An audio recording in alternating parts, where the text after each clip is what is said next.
Honest J. Nowak. Coming at you live. Alright.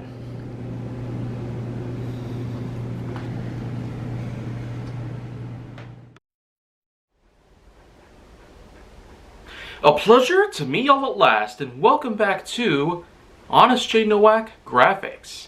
And HJN Graphix today is going to be offering up yet another impressive Need for Speed title. But of all the ones that I played on the PS4, and there were a total of 4 original releases that I played all together: Rivals, 2015, Payback, and Heat. As I've said before though, Heat is a bit divisive at times. But let's just go ahead and talk about the one that I consider to be the best one so far, and maybe the best Need for Speed title in general. On the PS4, we're talking about Need for Speed Payback. Payback, of course, gives us the story about how a car had been stolen. A rival gang led by a rather greedy individual, whom of course steals a highly expensive and powerful Koenigsegg.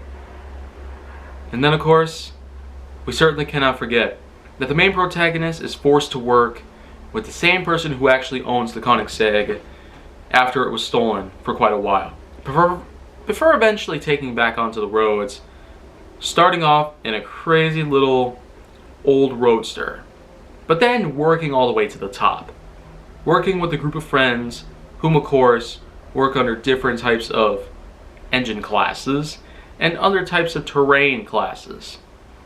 I'm of course speaking of the fact that you start off with a little race, then the Koenigsegg gets stolen, and you have to find it and get it back from the rival gang.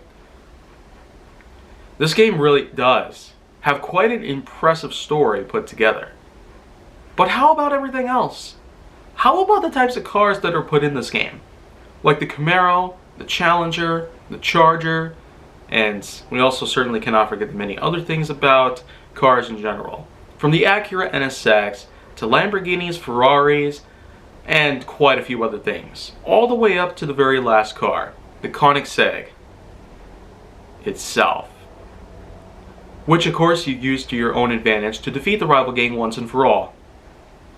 But this title, of all Need for Speed titles, is probably better than the others, mostly because of one big portion: the types of races that take place. You have different color codings and different types of icons to represent different races that are taking place. You got drift trials, time trials, off-road, on-road trials, circuit racing, etc. And not to mention the classic drag racing and police escape sort of racing. A huge variety to work with. And across all these different classes, you have the different main characters who primarily operate on each one of them, which of course can be pretty beneficial because when you get to play these different characters, you're typically playing in the class that they're best suited at. And let's also not forget that with the cars that you get, you have the option to customize them any possible way you please. Suspension, tires, rims, windows, headlights, splitters, spoilers, and even a sound system in the back, to optionally play music as loud as possible. Of course, I turn music off because I do not want to get copyright strikes. Ever. Probably the biggest thing about when it comes to customization, however, would be the nice slot machine effect that happens, especially when it comes to earning certain parts. There are, in fact, point systems regarding to how many spins you can make on a little slot machine thing, which you can only find on a specific part of the map, but other than trying to be able to find it, it's more about what kind of parts you get. You can get all sorts of things out there: suspension, brakes, tires, engine blocks, and so much more. You can really earn whatever you please, from multiple brands out there to multiple types and to whatever kind of power levels that they could particularly have. If your car is at a certain power level, especially in terms of how customized it could potentially be, there are some parts that you can use to your advantage that will allow the point system to go up or down pretty much. But depending on which parts you have, the highest potential that you might have would be the best opportunity to take on certain races, especially ones that will require a certain point level relating to how customized your vehicle could potentially be. No matter how jacked up you could potentially get on any vehicle of your choosing, there's always the possibility that you might need to have some more racing done. And of course, have some more trial and error in the bag before you can even consider going back out there. I would tell you, the way that it really gives you some problem solving, puzzling, and other potential skills out there is really just that impressive. I technically was not able to find this sort of discord out there with many of the other titles.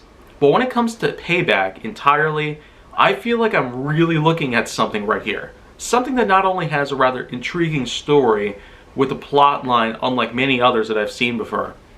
I also consider the fact that the enormous variety of cars from tons of different marques to choose from, and not to mention paint colors, customizable abilities, and who could ever forget user-submitted raps.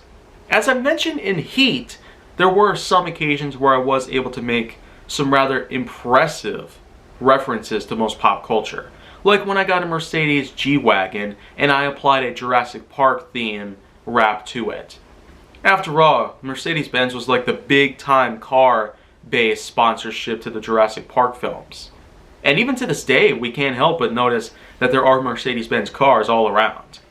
So, when you really think about it, when it comes to this, however, I cannot necessarily find exactly what could be Mercedes-Benz advertising in terms of Need for Speed. Maybe Need for Speed has something else entirely. Could be Nissan, especially with their impressive uses of the Skyline GTR, pretty much. But who even knows entirely? I can't ultimately point my finger at it, but there's really a lot that you could potentially expect. Other than whatever I've talked about, it's more or less just about you trying the game out for yourself and finding what you could potentially find either from what I've explained here in this episode or maybe otherwise. But at this point, I really need to say, it's just that good. Period. Probably better than everything else I've ever done in the Need for Speed series. And I've played all 4 of those games. Rivals, 2015, Payback, and Heat. Heat is a bit deceptive at times, but Payback really does give you a lot of appreciation to work with. Plenty to play at. It gives you quite a story that you can really work yourself up to. The most important thing about it, though, is it's just the feeling of being able to drive out there at high speeds. And that's pretty much where it's all at. And with that, I consider this to be all done. But if you want to see more go down on my channel, then make sure that you like, subscribe, comment, follow me on social media, and stay on the Hollywood side.